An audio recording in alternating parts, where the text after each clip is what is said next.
Hi everyone and welcome back to Freespace 2, and no, this isn't a repeat, I am actually back. And first of all, I'm going to start with a little bit of an apology, and I'm also going to start with where I'm going to be taking things for the moment. First off, it has been absolutely ages since I recorded a video, and there's been a few reasons for that. Basically, for a couple of months I had to sort a lot of personal things out and I just really didn't have time to record. And then about 6 to 7 weeks ago I sat down and decided to start recording again, and I got through the second act of Freespace 2. However, my recording computer or desktop computer then decided that that'd be a really good time for its graphics card to pretty much completely fail, and really that system is so old now that putting new parts into it is pretty much just a wasted effort. At the end of the day, I really need a new gaming rig. But at the moment, what happened then was that I was invited to go and work in Gibraltar for a month or so. So basically that put pay to any sort of ideas of getting any content released or anything like that. And I've spent the last 5 weeks or so in Gibraltar, and I've just been back for a couple of days now. So obviously I am still without gaming rig, as it were, so I am basically processing the footage that I currently have in order to give you guys some content. This will be a intermediate video where I'm going to go over the Freespace 2 fighters. However, that does leave the issue of what I'm going to do with the remainder of the LP now that my computer has fried itself. So what I am going to do is I'm going to render everything that I have, and funnily enough it will leave the LP on a bit of a cliffhanger. I am going to try and see if I can get Freespace 2 to work with my laptop. The laptop is slightly more up to date, but obviously laptops don't have the graphical power that a desktop does. So unless I can do it properly, I won't do it, because I'm not just going to release bad content for the sake of having content up. If I can do it, great, I will finish the Freespace 2 LP and then move on to other things. If I can't do it, what I will do is leave the LP on a cliffhanger until I can replace my gaming rig. Hopefully it shouldn't be too long. But what I will do in the meantime of that, there are still plenty of games that I can record using the laptop. Freespace 2 and Star Trek Online just happen to be probably the two most graphics intensive games that I've actually LP'd, and they do at least require some some processing power in order to work, and unfortunately I know for a fact that Star Trek Online just simply won't be acceptable to me on this laptop. I'd either have to turn the settings down to an unbelievably low level, or you'd have to put up with rather juddery animation, and I don't really want either of those two things. Still, there's plenty of stuff that I can actually record in the meantime, and I will not stop doing LPs. Even if I just have to use the laptop, I will use the laptop. Over on our Caravel Gaming channel, Ribbo actually has access to a Hearthstone beta key, and he's been playing and streaming on that. I will probably do something to do with Magic 2014, because that's the area where that channel's sort of focused. We also have some ideas for content for games like Scrolls and other sorts of things on that front. So there are plenty of things that we will be getting on with. But I've taken up a little bit too much of your time with this intro now anyway. So what I will do is I will get on with the end of act sort of roundup of the ships, and hopefully you guys will enjoy, and thanks very much for sticking with me, those that have, and I hope to have a lot more content coming soon. Okay, so the first ship we have here is the Hercules Mk2. For those of you who were familiar with the playthrough of Freespace 1, you'd realise this was one of my favourite ships from the campaign, and not a huge amount has changed. The one thing that has changed a little bit is that it doesn't have as much firepower as the original. The original had 6 forward firing energy guns, this only has 4. Makes up for that a little bit in sort of being able to take a huge punch, and its difference between its afterburner top speed and its normal max speed is actually quite significant, so Hercs can get away from you quite quickly, similar in the way the Seth class fighter did in the first game. Really good missile banks and good compatibility. These things are pretty much all about firepower. They don't have a huge amount of maneuverability, and one thing that you do find with many of the ships in Freespace 2 is that the campaign really doesn't show off their good side on a lot of occasions, and the Herc is definitely one of those ships where it doesn't really get the best of it shown in the campaign, because many of the fights in the campaign degenerate into dogfights, and that's something that the Hercules really isn't that good at. But still, overall, still a solid ship. And on to the first of the new ships from Freespace 2. Well, new in terms of not just an upgrade of an old model, we have the Lowkey. Now, I'm not being entirely truthful there, because the Lowkey was actually first seen in the Silent Threat expansion, and subsequently its remake, or fan-made remake, Silent Threat Reborn. Originally it was a stealth fighter, it wouldn't appear on your instruments, plus its really quite extreme maneuverability for the time meant that this was a real pain in the ass. The only thing that was holding it back was the fact that it has just no secondary loadout whatsoever, and it's really lightly armed and armoured.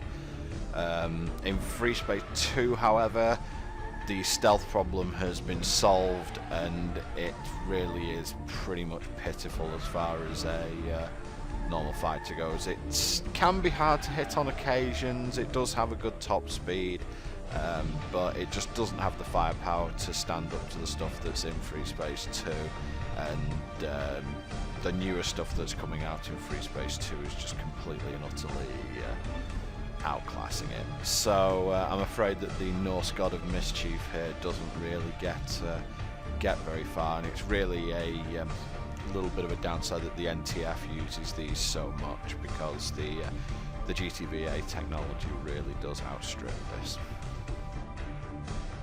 However, let's move on to something that really is quite good, and that's the GTF Perseus, named after the legendary Greek hero who slew Medusa and founded Mycenae.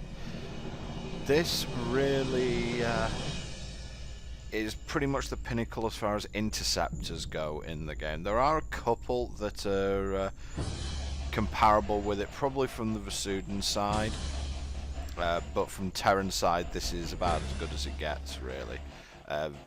Very, very fast. It's actually faster than a Lowkey, unless the Lowkey's on afterburner. It's got very good shields and hit points for something that isn't really a space superiority fighter, it's an interceptor. Decent firepower, decent compatibility. The only real downside, as I put here, is that it's not really very good against capital ships, but then again that's not really what it's used for. What the Perseus is used for is sweeping up bombers and missiles, and it does that exceedingly well. And now we're moving on to one of the more interesting ships from Freespace 2. Apparently the Myrmidon was supposed to replace the Ulysses class fighter. However, it has some substantial weaknesses, but it also has some pretty big strength. The tech room kind of makes it out to be like king of all fighters, but really there are a few things about it that pretty much mean that title goes elsewhere. As far as the origin of the name Myrmidon, it was a nation in Greek mythology. The first king of the nation was called Myrmidon, and he gave his name to that nation, apparently with divine origin being an illegitimate child of Zeus, because Zeus had many of such children, because the Greeks just decided that if you were going to have gods, they might as well abuse all the powers that they actually have. Another mention that they do get in Greek mythology is that in the Iliad they were soldiers that were commanded by Achilles. So not really sort of major mythology name going on here with the Myrmidon. You know, it's not like it's called the Lucifer or the Zeus or something along those lines. You have to look a little bit deeper as far as its origins, but still mostly sticking with the idea that Terran stuff's named after Greek mythology, mainly Greek and Christian mythology. This takes over where the Herc 1 did in Freespace 1, having 6 forward weapon mounts, so this thing has a lot of forward firepower. However, it falls down in terms of dogfighting in the fact that it can't carry harpoons, which are pretty much the best dogfighting missile, although Hornets and Tornadoes definitely fall into that category as well. It's really weird that they can't carry harpoons. Strangely though, it can carry the game's massive big bomb. You'll remember the Harbinger bomb from Freespace 1. Well, there's going to be a new version. We're not talking about the Cyclops that we used in slaying Ravana.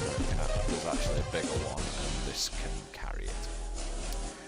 The one thing that lets it down for me, and from what you saw in the SOC campaign, was that I managed to take down 5 of these with just one of my own, and that's because they're actually pretty easy to hit when you're dogfighting. They have a fairly wide target profile, so even though they have decent hit points and shields, they're just that little bit too easy to hit, and the compatibility is just that little bit weird, where I would say that although it's a good fighter, and you know, I'd be perfectly happy in one, it falls a little bit short against the better fighters in the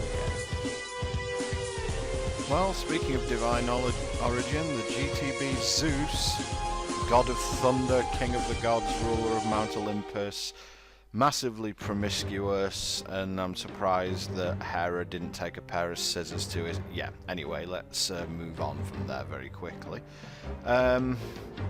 The Zeus is really the replacement for the Athena. I wasn't a massive fan of the Athena in the first game. I know there are some people who are. Unfortunately, it suffers many of the downsides of the Athena, and it doesn't really make up for it that much. It can't carry swarm missiles, so no Hornets or Tornadoes. It can't carry the biggest bomb in the game. It's not that durable for a bomber. It's not very quick. Yeah, I imagine there are definitely some circumstances you could invent where this would be a useful ship.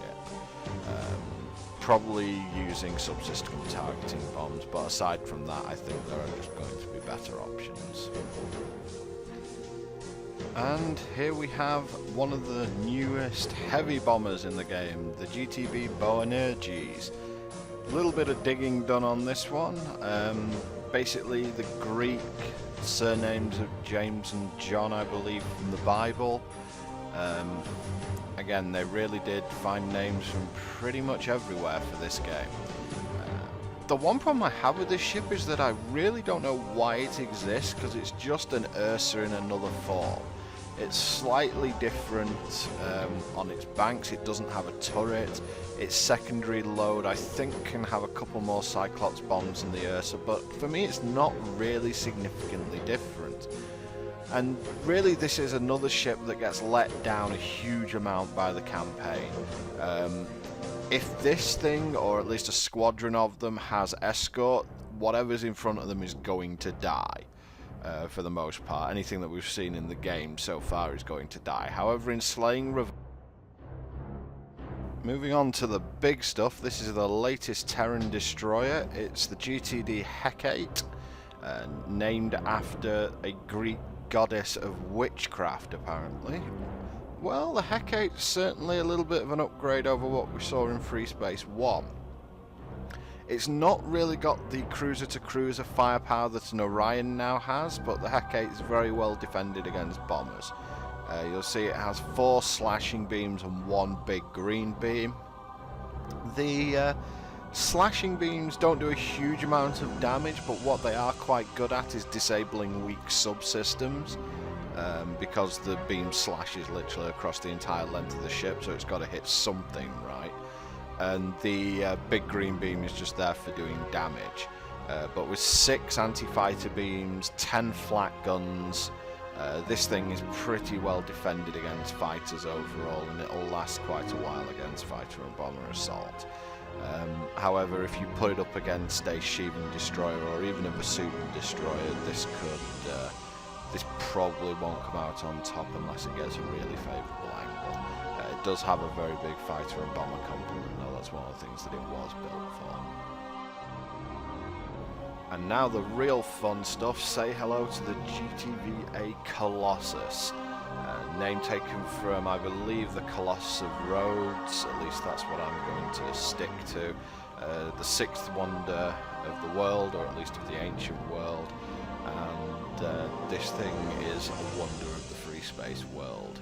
With 10 times the hit points of an Orion class destroyer, you've got to think that this is... it exceeds super destroyer capabilities, and it was designed to be a Lucifer killer overall. As you've seen in the campaign, it just wipes out destroyers and below incredibly easily. It has incredibly good coverage actually, with its 6 big green beams and its 7 slash beams.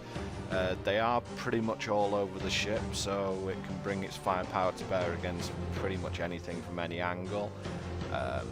10 anti-fighter beams. I mean, why you try and take this thing on in a fighter unless you wanted to spend 500 years doing it? I honestly don't know. It's just the GTVA's ultimate weapon at this point.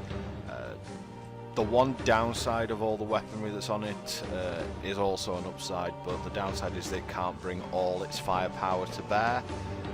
So if there was something that was a rival for the Colossus, then it wouldn't be able to bring all its firepower to bear on it. But currently, in terms of the storyline, there's absolutely nothing that can stand up to this thing. The only thing that the NTF might do, and what they've tried to do in the campaign so far, is basically just ram it, try and destroy it by any means necessary, sabotage it, whatever. But in a X-1 fight, the Colossus is going to come out on top against pretty much anything. And now on to one of the great mysteries of the game, the NTfI Iceni, a one-of-a-kind command frigate that is used by Admiral Bosch. Origin of the Iceni name: the Iceni were a group of Celts, and their most famous member would be their queen Boadicea. So maybe the name comes from the fact that Bosch sees himself as a king trying to overthrow a great empire. Now, one thing that you can see here about the Iceni is it has 3 big green beams. It is incredibly powerful for a ship of its size. It seems to be designed with a single purpose in mind. It's pretty fast as well. The only thing that lets it down is it's terrible against fighters. It has decidedly Freespace 1 era anti-fighter defense. It doesn't even have anti-fighter beams. However, under the correct circumstances, I'm pretty sure the Iceni could take down a Hecate class destroyer. So there's definitely something regarding this ship, but it's not really all to do with its weaponry that is its most mysterious thing, and more will be revealed about it as the game goes on. However, the Vasudans have been busy as well in between the wars, and they've produced the GTB Zeus, named after the Egyptian god, I believe, of the Nile. He represented strength during wartime, and this thing's got quite a lot of strength. Vasudan slash beam, anti-fighter beams, quite a lot of hit points as well. It's got 8/10 of the hit points of an Orion, so you know this thing can take quite a bit of damage as well. It's very good in a fire support role. Those 2 slash beams fire quite continuously, and one thing you do have to look out for is that Vasudan slash beams are very superior to Terran slash beams, so this thing is actually pretty mean. Taking stuff on that's its size, it's very good at that, and obviously it will take cruisers down quite easily as well. The only cruiser that might give it trouble is the Lilith, or if a couple of the Sheevan ones get a jump on it. But overall, very, very good ship. If you're going to take one of these on, take it on from the side or from the back, where you can avoid those slash beams. And continuing with the theme of most things Vesudan being better than Terran, meet the GTD Hatshepsut, named after one of the most successful Egyptian pharaohs, and this thing is a beast, the almighty hoover of the galaxy. Way more hit points than an Orion or a Hecate, and it has 3 big Vesudan beams and 1 small one, which means that this thing can really throw firepower out if it wants to. It has 5 fusion mortars as well, and don't underestimate how much damage they can do. And also with 11 flak guns and 4 anti-fighter beams, this thing can be a bit of a nightmare for a fighter as well. And that flak, as I said, it's utter flak from hell, and you saw in Act 1 how one of these things tore a Fenris cruiser apart just simply with flak, didn't use any other weapons. No glaring weaknesses on this thing really, big firepower, about as good as it gets from the GTBA, aside from the Colossus. And when you consider how long the Colossus took to build rather than something like this would, these ships really are incredible. But of course, while we have moved on, there always have to be enemies, and in this situation they may have moved on even further than us. This is the SF Mara, and god what a fighter this is. Really good maneuverability, very resilient for a fighter.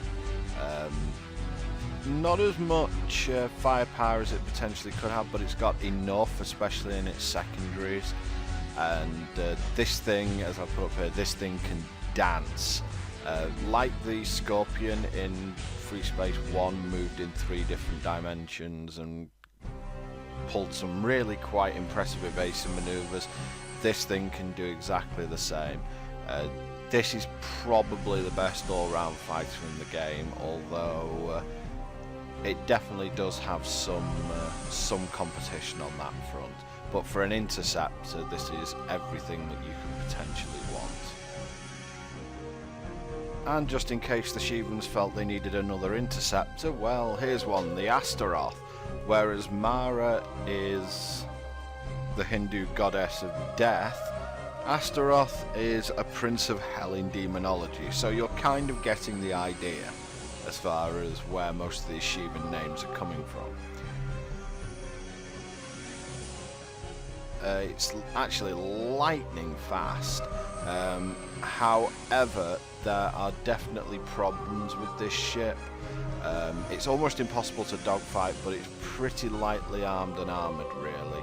And I just think that the Manticore, Dragon and definitely Mara are just superior as simple fast fighters.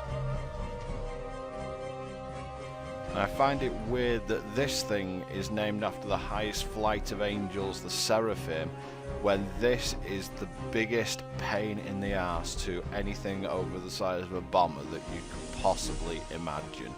You must kill this on sight and not even give it a second look. This thing has a quarter of the hit points if you count shields and hit points as one as a Fenris class cruiser. It has 11 forward guns, do not sit in front of it. It has 2 turrets. It has the same secondary loadout as an Ursa or a Boanerges.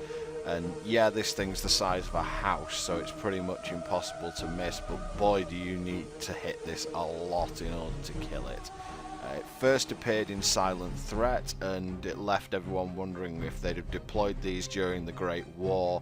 I'm pretty sure that there wouldn't have been much the Alliance at that time could have done about it, so it's only really dumb luck, I suppose, that the Alliance has survived to this state, because these things are hateful. And the newest Shivan cruiser isn't much fun either, the SC Rakshasa. Named after basically Hindu man-eating demons, and that's pretty accurate. For a cruiser, these things have abominably huge firepower. They have 3 forward Shivan beams. They are small, but Shivan beams are way superior to Alliance beams. So if another cruiser is in front of this thing, it's more than likely not going to be long for this world, because these things shred ships of similar size. It's stronger than a Kane in terms of hit points, not quite up there with a Lilith, but Lilith's very, very heavily armoured for cruisers. Its anti-fighter complement isn't that great, though. It does have one anti-fighter beam, but aside from that, there's not really much that it can do about a swarm of fighters. And so basically the idea of this thing is to get position on its opponent and then wear it down with the firepower that it has. If one of these is attacked when it's on defense, there's not really a huge amount it can do about it. And finally, we're going to come to the demon of the first act, the king of the Rakshasas, Ravana. Now, the Ravana is basically one of the ultimate expressions of the way the Shivans appear to have been focused now. You'll notice on the Rakshasa that all its weaponry is pointing forward. Well, it's exactly the same on the Ravana, except in this case it's two massive Shivan lasers and two smaller ones, and the large Shivan beams will cut destroyers to pieces very, very quickly. However, this ship does have its weaknesses. It's very weak against fighter and bomber wings. Even a very small task force in slaying Ravana took it down. And additionally, its turrets are exceedingly weak for a ship its size, and it can very easily be disabled, and especially a Terran destroyer which has slash beams could very easily just nail the weaponry on a Ravana and leave it helpless. So it's mostly useful for shock jumps, where it can come and bring its weaponry to bear and leave, but if it's attacked when it's unaware, it's going to be in an awful lot of trouble. So that is it for the ships for Act 1 of Freespace, guys. It is good to be back. Thank you very much to all of you for sticking with me throughout this time. I hope to have more content for you soon, and we'll see where everything ends up going. So until next time, this is Boomer, and thanks very much for watching.